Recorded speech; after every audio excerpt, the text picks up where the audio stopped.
installation. Donc ici on a une hotte double.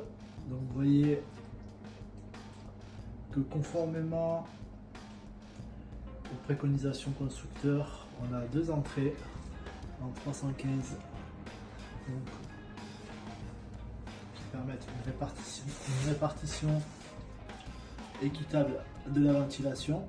Donc il est toujours possible de mettre au niveau de la première sortie, la sortie la plus près de l'extracteur, de mettre un clapet de régulation, qu'on appelle un registre aussi.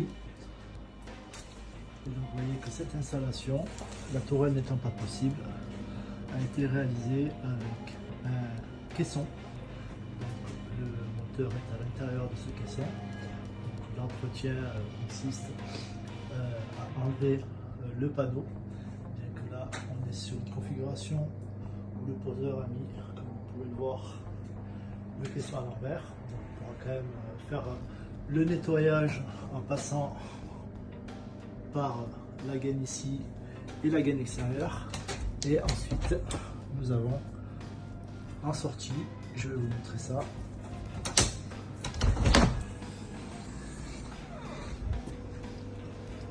un panneau de sortie qui s'appelle un sifflet avec une grille. Donc l'encrassement du moteur a pour conséquence de stocker le gras et de le faire sortir en goutte à goutte. C'est pour ça que le client a mis un sopalin.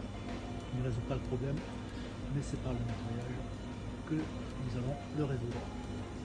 En dehors de l'entretien annuel ou biannuel qui doit être fait sur les hottes, il y a des entretiens hebdomadaires que le restaurateur se doit de faire pour conserver une puissance conforme de son système d'extraction et éviter d'une part qu'il s'encrasse, mais aussi et surtout, je dirais, d'avoir des odeurs en salle qui seraient préjudiciales pour la clientèle. Donc je vous montre deux choses à faire chaque semaine à minima pour un entretien de hotte. La première chose, ça va être de nettoyer bien sûr les filtres. Une fois par semaine. Là on a des filtres choc qui ne sont pas très encrassés parce que le restaurateur le fait régulièrement. On a déjà pas fait, sachant que j'allais faire l'intervention. Pour les nettoyer rien de plus simple, bon, le Karcher, beaucoup le font au Karcher, mais sur les filtres choc c'est pas nécessaire. Sur les nids d'abeilles, c'est l'autre type de filtre, ça peut être intéressant. Donc là il suffit soit de remplir le bac d'eau chaude, mettre un peu de dégraissant, laisser tremper et puis le lendemain matin quand vous revenez vous rincez. Vous pouvez aussi utiliser un lave-vaisselle, ça fonctionne plutôt bien, surtout dans le cadre d'un entretien régulier. Et les plaques aussi sont à nettoyer, il n'y a pas besoin de les faire tremper, il suffit de les rincer avec un peu de dégraissant et cela permet d'entretenir correctement votre installation et d'éviter les odeurs et un surencrassement. La deuxième opération à faire régulièrement s'appelle la vidange. C'est très simple.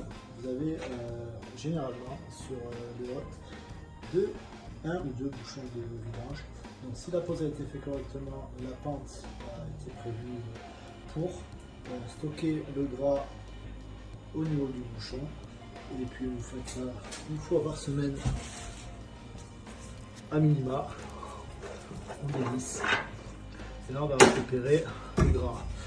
Là l'exemple n'est pas forcément très bon puisque l'intérieur est relativement propre.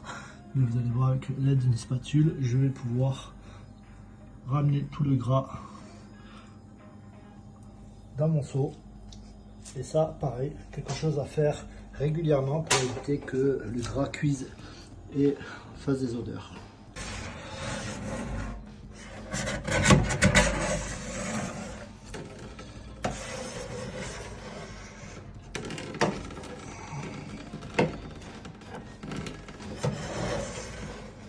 Et ça va me prendre un maximum de 4-5 minutes.